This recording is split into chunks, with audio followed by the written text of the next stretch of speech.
It's smaller. Or let's say if you're afraid you're going to get punched, you sort of contract. You sort of like pull in because you're afraid you're going to get hurt. Well, we've pulled in so many times that we've gotten locked into that contraction. Yeah? We have a very difficult time. It's like the mind, the conditional mind, if something upsets the conditional mind and it wants to protect itself, let's say it was like, here's the mind with many, many windows. What happens is all the windows get closed.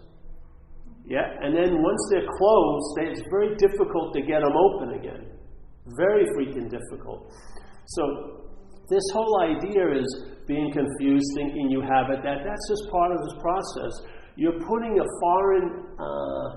you're dropping a foreign idea into this thought system, yeah, that goes contrary to its whole theme. Yeah? But this is the beauty of it.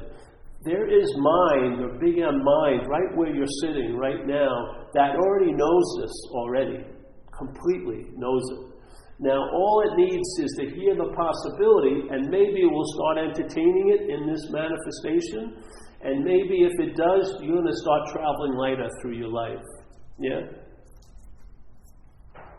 Seemingly as you, but not as you or by you or for you. There'll be a mind, the mind will move sort of like a large amount of its interest and attention will leave the dead occupation of selfing, which is this constant pointing and inferring and assuming and implying that there's a someone there. There never was or there ever will be a someone there. All it is pointing, and then we play the role of the moon. The mental state, the mind makes the leap into identification as a body. And then this place makes total sense. All the fear that we've entertained makes total sense as a body. Because you can be hurt as a body. You're going to die as a body. Yeah? You'll freeze if you don't have shelter. You'll starve if you don't have food. So all this identification as a body puts us in peril basically all day. So you think even if you have something, you're afraid you're going to lose it, like it says in AA. Or you have a huge fear you're never going to get what you want. Yeah? All rooted in being a body. All the thoughts that are hatching in your head right now are about you as a body. Sometime in the past and sometimes in the future. So you're worrying about yourself as a body in the future, the head is, and you remember being a body now. You worry, you have all these resentments and regrets, or you have great memories or whatever. See, but the great memories are like throwing salt on the wound because you realize you're not in the great memory anymore. So it makes it worse here that it could have been so much better before, because the only way you can translate it not being good now is you did something. You fucked it up. Yeah? Or some other you fucked it up. So, it was so great then is just really, it's there to point out that it's not so great now. This is what it does all day. Yeah, it's like it mimics fear, which is a valid emotion. I mean, I see this healer, and he's a psychic healer, and he says, I've had like 49 traumatic events in this little action figure hood. That's a lot of traumatic events. So 49 opportunities to really have fear in my life have gone through this body experience, yeah? But many of us are mimicking those 49 events before 12 o'clock p.m. in one day. You're so anxious, rooted in what's not happening. So how are you ever going to find a solution to the effects of what's not happening? How? Are you going to be able to think yourself out of something that isn't so? It's not happening. It's the perfect disguise. How are you going to find a solution to what's not happening? And it's influencing our day more than almost anything else is influencing our day. Most people who come in here and they're flipping out, they're not responding to this event. They're reacting to last week, or they're reacting to thoughts about next week. It's not like, that only happens once a day. It fucking happens most of the day. Look at people. Watch. Watch when some people walk. They're not walking today. They're walking into the future. They're always... This is like you can almost feel like you can see a hand pushing them. I used to go on hiking with people, and I'd watch them, and their mind was 4 steps ahead, thinking about the next week's hike. They weren't even in the fucking forest. Seemingly, they were there. It was the most obvious, easily accepted thing of all, which is you don't have to change a damn fucking thing. That's true acceptance. He was there, but for all intents and purposes, he wasn't. How could that possibly be produced if your body was in a location? What could override this experience? A mental state. But how does it override this experience? By being identified as a mental state. By being devoted to the mental state's expression, which is thoughts. That's how thoughts about what's unhappening can override your experience right now, all freaking day. Because we pledged allegiance to that. Because we think the thoughts are about us. And we're totally enamored. I'm not enamored with us, I'm enamored with me. I could give a fuck what happens to you today. But me, oh fucking shit, I could write tons of stories. I have monthly phone bills, $8,000 yapping to people that finally find someone who agrees with me of how fucked I am. Some weird way I get to feel right about that. Great. I mean, it's very satisfying. You know I'm right. They really fucked with me. But you're still fucked. Where's the relief? But I'm right about it. Great. Be right and alone the rest of your freaking life. It's like a bad deal, yet we can't. It's sort of like watching a terrible movie, but you believe you're in one of the scenes. You don't know when, so you can't edit it to that one little frame, and you'll watch hours of shit. Just to, oh, there I am! Oh, yeah!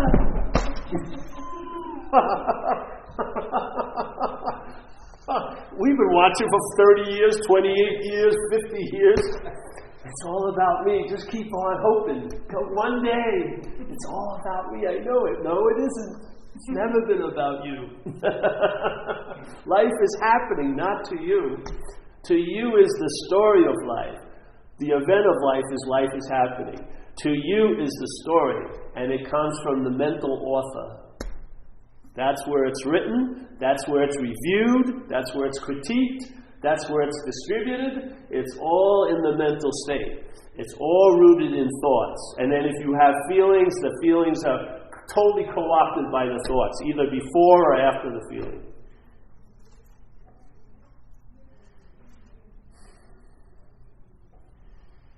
See it. That's all you need, is to see that. To see that what I'm relying on or resting on is a failed system. So you won't be surprised by its effects. You won't be surprised by its characteristics, which are excuses, rationales, and blames.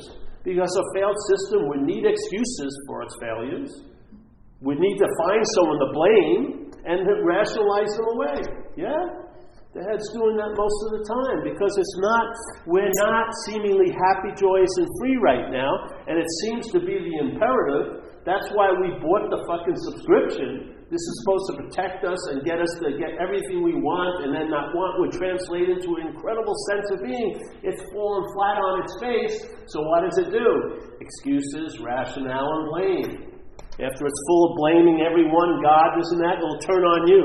And then there you are. Yes, that's right. I am to fucking blame.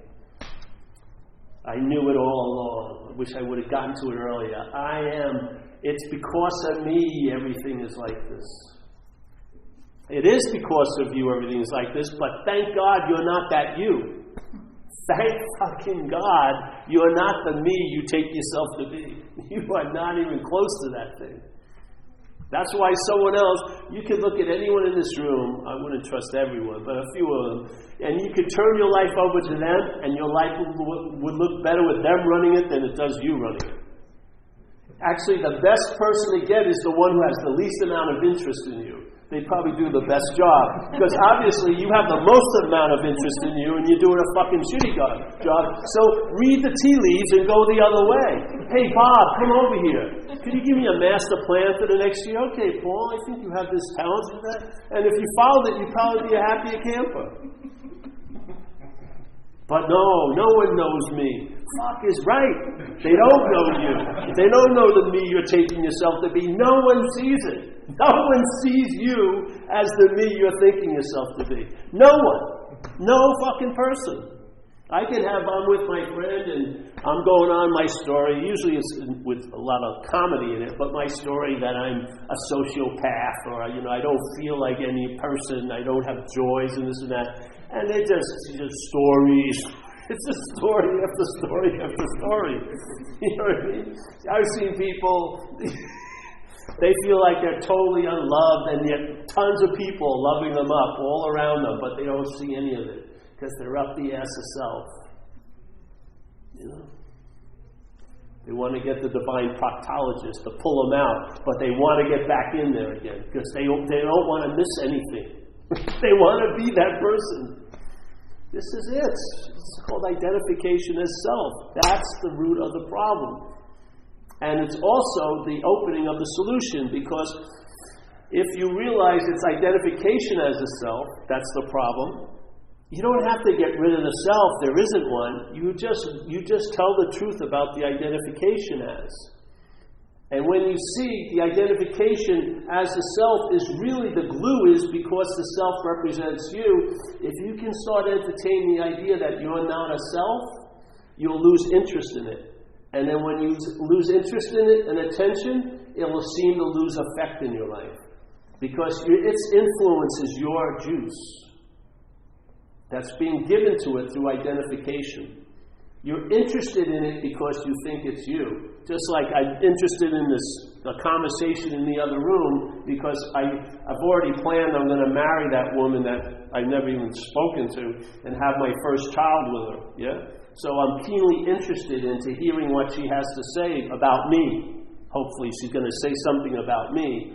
And because that way, hey, if she says, I like that guy Paul, I'll go right up to her afterwards and, I'm sorry, I bumped into you. Hey, would you like to have a coffee with me? Some fucking weird thing. So there I am now. So I'm sitting here and I'm supposedly in this room, but my interest is there because it's a lot more important. She's like my savior than anything happening here. And I'm keenly interested in it. To the point where I'm not paying any attention to anything else. Suddenly I hear her say something and I'm really interested in it. And she says, I really like that guy Matt, and my name is Paul. What happens? My interest and attention, I don't have to do 3 months of a retreat to pull it out. It comes right out of that fucking room. It just moves right through this wall. And where is it? Find out where it goes. It will probably go right where you are.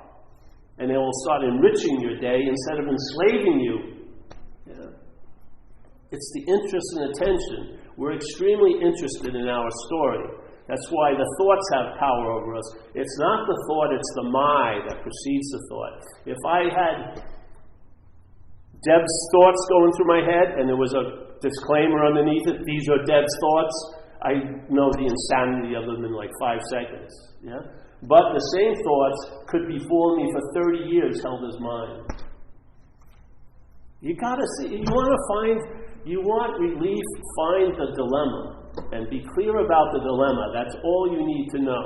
And then the relief will reveal itself to you. Either if you're meant to go somewhere or do something, or maybe stop doing anything and just sit and let it download. But just tell the truth about what you're not and you'll find out what you are. Instead of trying to find out what you are through what you're not, just realize what you're not, or at least start entertaining it, and then you'll find out what you are. And it's going to be incredibly surprising to your mental state. Incredibly surprising. For me, my life was very separate. It would be everything was excluded. Either I surfed or worked, or did this, either spirituality or this, and then it became super inclusive. Everything can be done. Everything can fit. Totally. Where did that come from? Did I take a course? Nothing. No. My mind shifted, and over the time that it's shifted, I watched its expressions. And what it started producing through this event, just like the selfing was producing through this event. A totally different package, totally different results and effects. Totally different. Because the mind, the big M mind, doesn't have self in it. there's no self-centered program in there at all. So the downloads come in and they have a different effect through this. Just like, how could this be a solid person and be an addict for 20-something years and now be recovered? Actually, a great saint, basically, in sobriety. How could that happen? Was I that addict, or am I this? No, I'm neither. Whatever was running the show was the main expression. A long period of time, the mental addiction was running the show, trying to seek relief from itself, for itself, as itself. And there I was, a true addict. Then something shifted, and now something other is expressing through me, which is like an ease and comfort, pretty content, satiated. I lost a lot of interest in things I don't need any interest in. Shit like that. I'm not conducted or driven by time. I have an immunity to what's not happening because I realize it's not happening. There was nothing more I needed to do. I stopped applying solutions to imaginary problems because that's a big fucking problem. I didn't try to preempt anything by my idea of solution before it even hatched. I just show up, suit up, hold the space, and see what happens. And yet after a period of time, all the comings and goings, there's been one constant, and that's what you are, the awareness of what's going on and what's not going on. The awareness of the thoughts about what's not happening, and the awareness of the thoughts being diminished and being totally present here. The same awareness. The same awareness hasn't come, hasn't gone, didn't get bigger, didn't get smaller. It's just a pure, perfect, constant, stateless state. Always available at all times with no requirement necessary other than the ones you put up to meet it.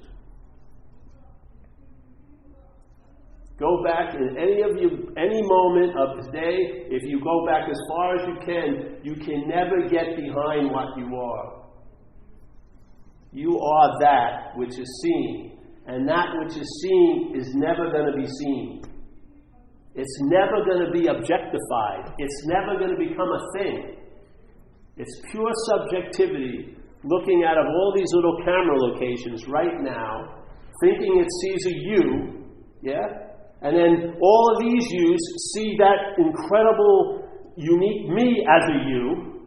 So everyone has this little mental crowning. We've been crowned by the false king of the selfing, and we've been crowned me, which gives me immunity to any kind of understanding what it's like to be a you, because I'm not you. But I see you as a you all day, Paul. No, I beg to differ. I'm me. Don't you understand? I am different than you just because I'm me. And this looks different than that. I had the experience of it. I spent 2 years in the drug and alcohol program, 85 to 87, Delancey Street. They never saw me as a me 1 second of those 2 years. And my life was better with them running it as a you, running this life that I called mine and me, as a you, than I could ever do with me running it as a me. As a me, I had no idea what I needed. I had no idea how to get what I needed. I had no idea at all, but I wouldn't give up the fucking ghost and ask for help or anything. I just kept plowing along. The thinking was so mutated that it got to a point, and this made total sense when this happened. I had a court date, October 10th, once when I was out there using, and going to court signified I could go to jail. Because it happened quite a lot. So I was afraid to go to jail. I was really deathly afraid to go to jail because I've been in jail quite a lot of times. So I was mulling it over, and I went to my Greek oracle, me, and I said, "Oh me, oh wise one, what should I do with this situation?" And it says, "Oh my son, just don't go to court." I said, "Fucking what? Dad, don't go to court." Oh, I circumvented the fear. It was relieved of me right at that moment. And so October 10th came, I'm sitting down drinking and everything I'm thinking about those poor jamokes in the court case. I said, oh, fucking wise one, you worked again. I'm free from the fear. I didn't know, there's no jail for me on the horizon. And then 2 days later, I'm driving in my girlfriend's car and I get pulled over, seemingly without provocation. Like what did I do? I didn't do anything. I didn't. But one of the parking lights was broken. So the police pulled me over. And they asked me, you know how they do it. They come up and they ask you for your license. And then they go, it was like an eternity. They're in their car for 20 minutes. Like, fucking, what is there, a novel on me right now? And then when you hear this, you know you're in trouble. Mr. Hedman, will you please step out of the car? And I'm arrested. And I go to jail. Now I'm in jail. And I have 2 court dates. What I was confronted with was the fear of jail, and my solution, put me in jail, and 2 court dates. That was one moment in a typical day of weeks. It's amazing we're alive, listening to that fucking broadcast up there. I swear to God, that was one event in a day full of those type of events, signaled from and coming from the faulty thinking, jackpotting me every freaking week. It made total sense when I was thinking it through, and of course I didn't share it with anybody, didn't ask anybody, what's going to happen if I don't go to court? I didn't know. I know what's going to happen. I won't go to jail. But I get a bench warrant because I didn't go to court, and when they stop you with a bench warrant, you go right to jail.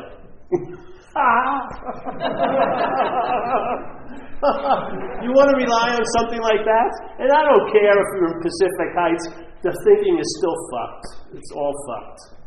The system that we're relying on is a failed system. There's some explorers of that failed system called addicts and alcoholics that could come to everyone and tell you what it's like to run a life on self-will. We could tell you where it's going to end up, but you won't listen because you think you're different than us. But you're just in we're an extreme example of self-centeredness, but everyone's saddled with self-centeredness. And either we're getting a very splashy defeat or a drip, drip, drip type of defeat. That's what's on offer. And you don't believe it? Find out. Why do you think time is so important? Because you listen to the thoughts, and thoughts are drenched in time. You know the importance of time? Because you do not appear as a self right now. You are remembered to have appeared as a self in the past, and you are remembered to appear as a self in the future. That's how self is remembered. The feeling of being you is a memory. We didn't have it when we were kids. The memory wasn't strong enough, so there was no memory of being a you. And therefore, you look at the kid's behavior. As soon as the mental state gets developed enough, the memory comes in, and now you're remembering you. If you do something you really love, let's say surf or something like that, then what happens is your interest and attention is so drawn into the event, you're freed from the remembrance of self. And for us, when we come out of the water, out of that bedroom after the sex, you think that was the greatest experience you've ever had, but that's the mental state claiming something it had nothing to do with. It wasn't there for all intents and purposes because it never's there. It was seeming not to be there because you weren't keenly interested in it. You were interested in what was going on, and you would call that being in the zone or being in a peak experience. And as soon as the mental state regroups, it comes up and claims the being the one that was in that experience, and that becomes an interpretation again. On and on and on and on and on. You get a great experience of being removed out of self, it comes up, claims it, and now It uses the evidence of its non-existence to produce its own existence again. See it. If you see it, it's the end of it because you're it. All of that is happening after you. You are what's behind the camera. We're taking ourselves to be something that's appearing in front of the camera, that's implying and assuming it's behind the camera, but it ain't. Yeah? Your freedom lies exactly where the activity of the problem is occurring. It's exact same place. You are what you're looking for. The seeker is the sought. What's looking is what you're looking for. Right now, right now, right now. You just don't think so. Seriously. And if you lose interest in the thought, the thinking won't be your little Geiger counter anymore, and you'll realize you're the fucking uranium.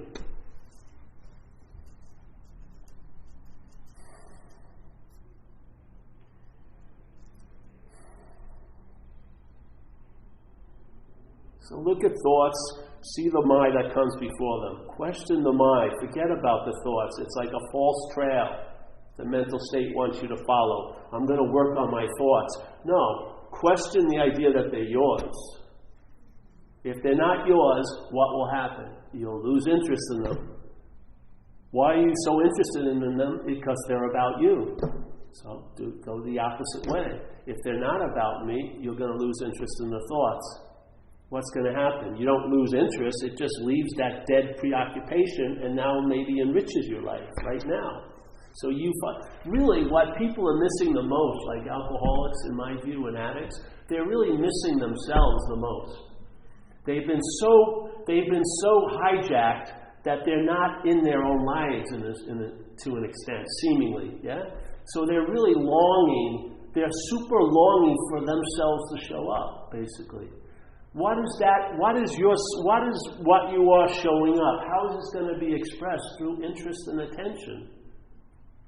It's the interest and attention that's the live wire of manifestation, of being here, is the interest and attention. If it's waylaid and it's been hijacked and put into past and future, it'll be like you're not even here. And what happens if you're not even here? You'll believe everything about there. You won't have any place to anchor in. You will be, the here that you think is here is a mental here, chock full of yesterday and tomorrow. And of course, a lot of us, when we're confronted with that dilemma, we want to get high. We want some relief in that slavery. And I was willing to pay any consequence tomorrow not to feel uncomfortable now, because that was the dilemma I was in. It was a huge imperative, get relief from here. But the here I wanted relief from wasn't here. It was a mental here. That's why I could never escape, because it's not so. The solution was right here all the time, but I didn't see here. All I saw here was yesterday and tomorrow. Running away from fucking all the things I thought I did or I should have done that I didn't, and then the fear of everything catching up to me.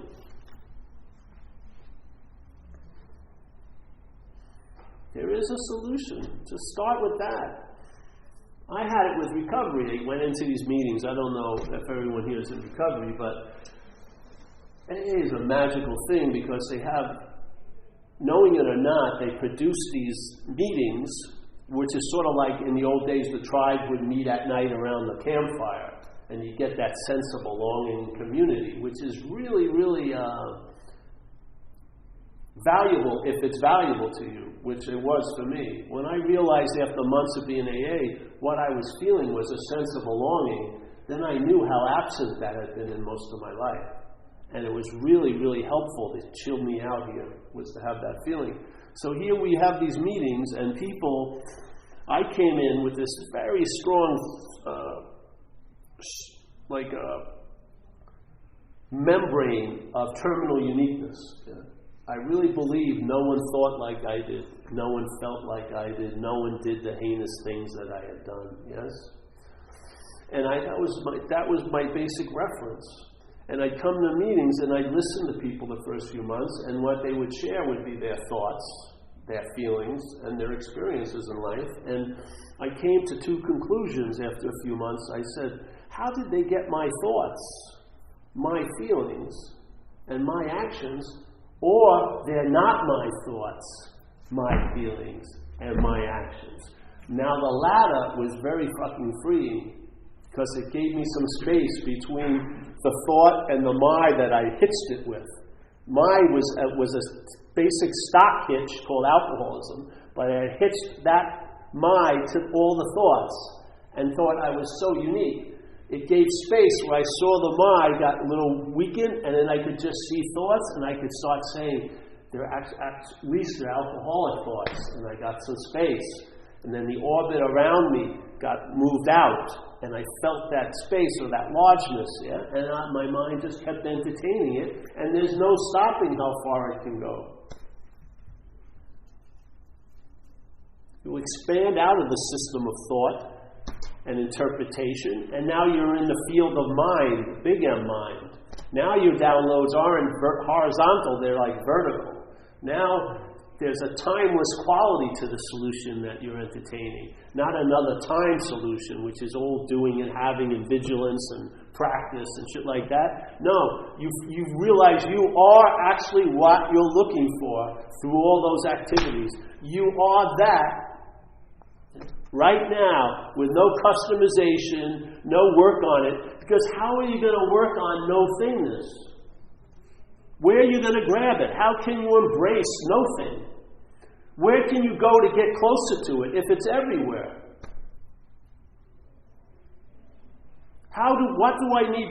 What is there to purify what I'm not to receive what I am? Why not just lose interest in what you're not and you realize it's way past the point of receiving it, you are it. Now people receive it in a sense from you, through you, by you holding the space that they seem to be appearing in. Without any effort or thought, it's just a natural byproduct. You lose interest in the self, you gain interest in others. Maybe not in the way you think, tell me everything that's going on. I could care less if you were married, therefore I could care even more less if you're divorced. I could give a shit about all that. But the interest will be holding the space for people to be just what they are, which they're not, a person. Yeah. No matter how fucking damn right they want to be, you're just sitting there. Nope, you're not that. You don't say it, but you just let them do their thing. And no, I don't buy that. Nope, sorry.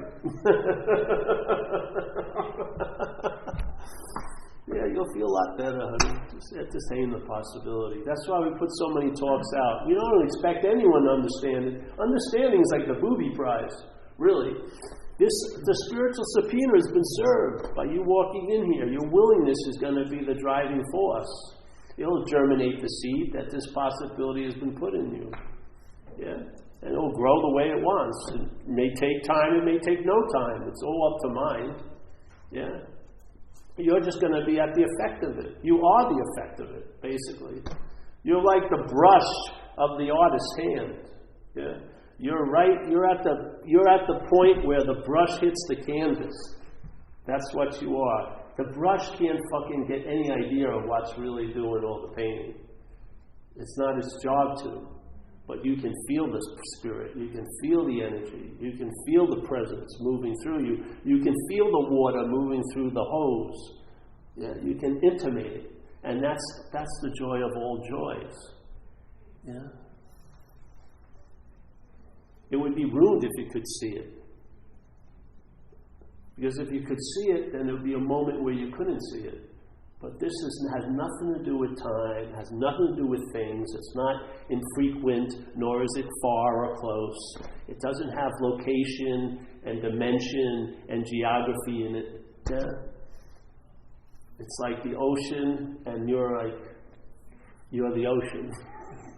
I mean, we're past even the point of a fish. You could think the fish could think it was dry, and maybe all the while it was swimming around the ocean, it could be longing for the ocean its whole life, being the biggest joke of all. But we're even past that. We're ocean. This is not even close to playing the role of a fish. Yeah. Have you seen a dead body? I saw one. I've seen many, but I saw one when I was 9 years old. My Uncle Fred. My mother took me up to the casket, and it was an open casket, and I looked in, and my little head just realized, that ain't Uncle Fred. Like instantaneous. Because there was the body, like the husk. But I inferred that spirit into the body. By seeing the body, I thought that was Uncle Fred. But then when the spirit was out of the body, it was super clear that wasn't Uncle Fred. And then in hindsight, I look back and see, all I did was beget my own idea that I'm a body to that body, Uncle Fred. Yet when I saw what I am, who seemingly leave it, that wasn't Uncle Fred, and therefore, yes, yeah.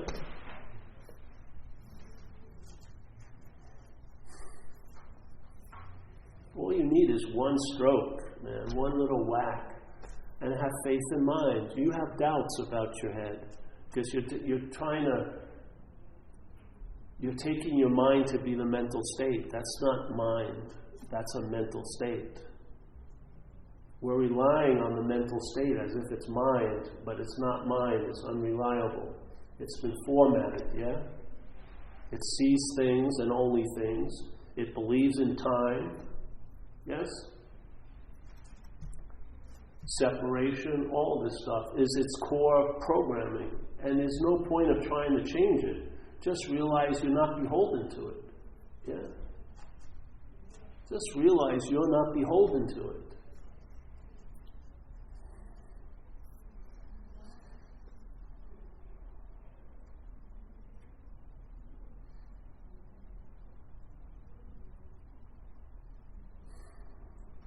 It's funny, in recovery, the first step we're presented, which is a reflective step. You reflect on your life, past life, and it says a simple statement.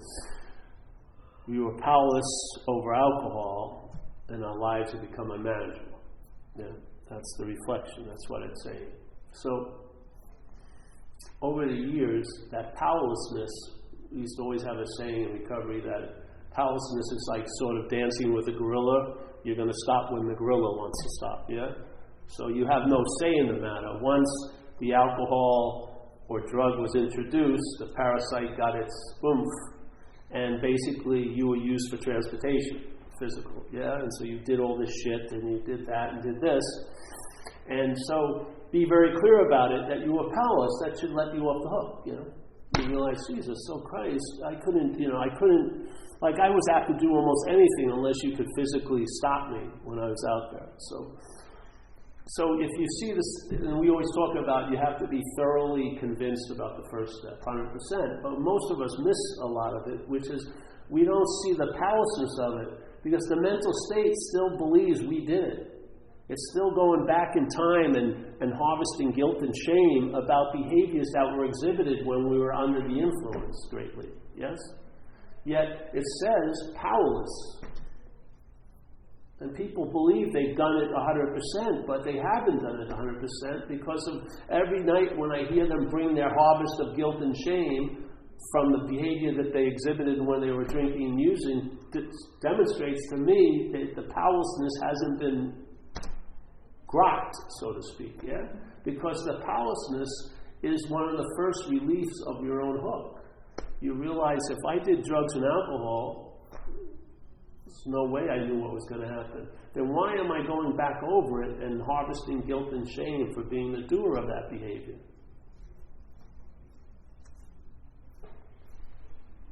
That's a stubborn mental state, yeah? That it can override the obvious evidence that you had nothing to do with what actually was happening for you, and yet still claim that you did and you shouldn't have done it. This is why alcoholism relieves us of some stuff, but I'll tell you, in the relief of alcoholism, selfing can thrive still. The selfing can thrive. It can become identified as a recovered person. It can become that, and it will be producing guilt and shame out of your new situation. Guilt and shame isn't based on sizes of circumstances. It's based on the head. Yeah.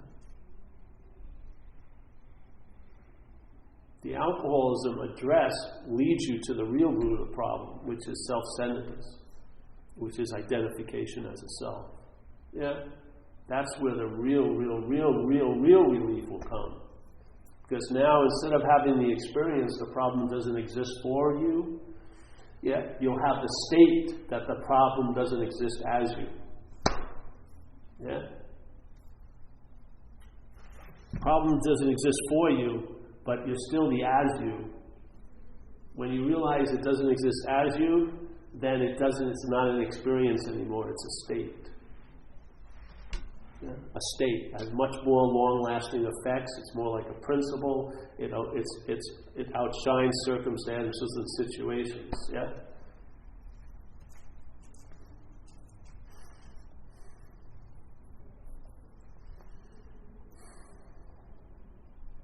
And then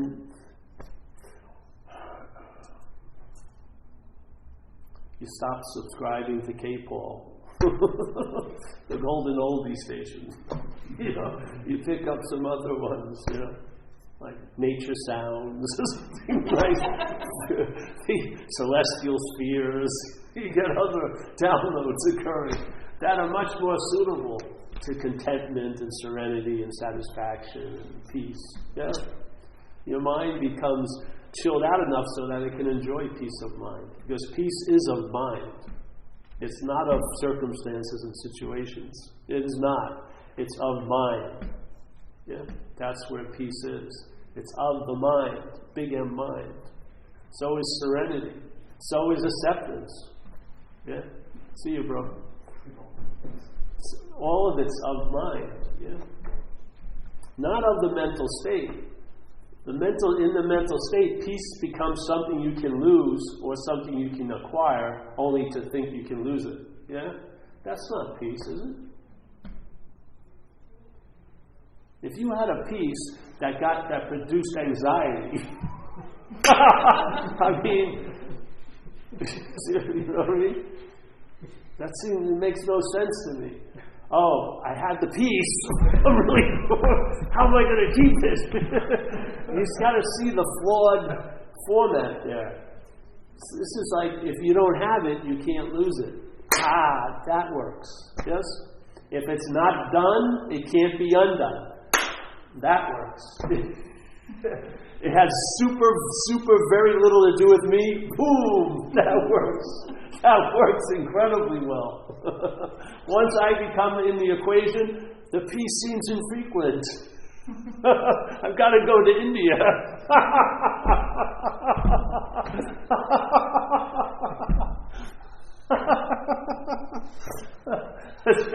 Get out the maps and the old books and it's like that. 1 second, it adds thousands of miles. Once it gets this little foot in the door, and you believe you have something to do with it, it's going to null and void it. You're going to have anxiety around enlightenment, which is the most insane thing I've ever heard. Which enlightenment, in one definition, means cessation of all suffering, and you're entertaining it as producing suffering.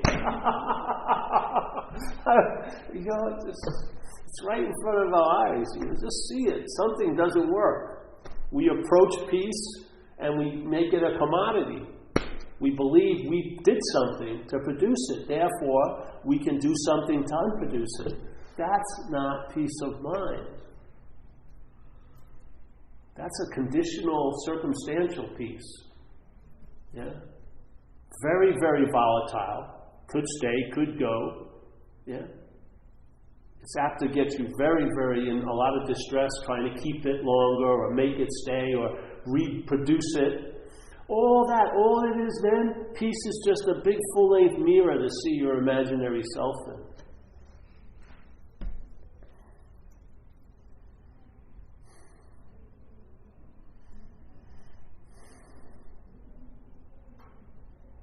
There is a solution. Entertain the possibility or don't. It doesn't matter. When this is done, it'll be like it never happened anyway. This little time splice we seem to be in. You're not going to be able to experience your own death. The only people that are going to experience your death are other people. You're going to die. It's going to come to an end. The voice box has no more to say when the body collapses. It doesn't. It's not like hovering, oh, you really did it this time. And no, it doesn't. It's totally contrived with the body. Yeah.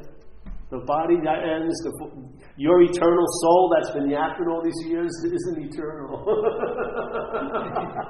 It wasn't a soul. It was a mental state.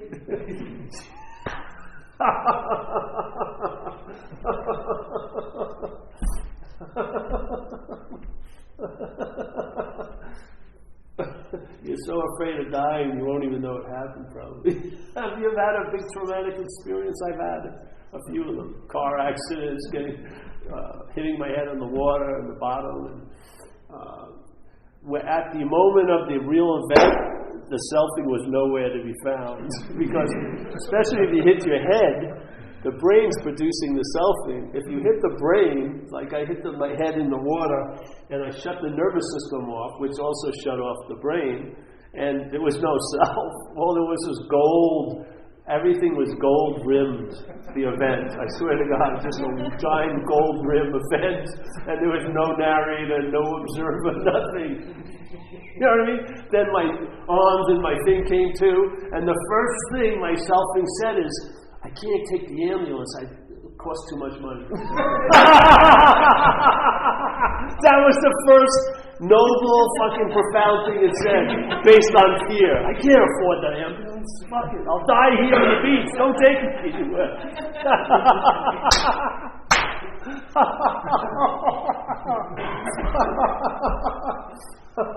You would expect something better at that moment, you know. Oh, I was with the Creator. No, I can't pay the insurance. They're going to kill me. You're almost dead anyway. No, but everyone will know I'm a destitute motherfucker. Oh no, that's like mental death.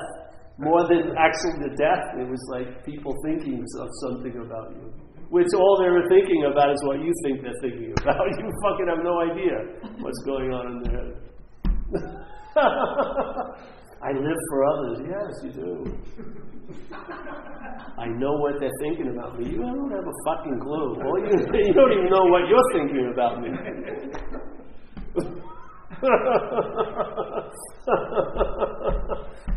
And don't waste time trying to change your thoughts. Forget it. It's insane.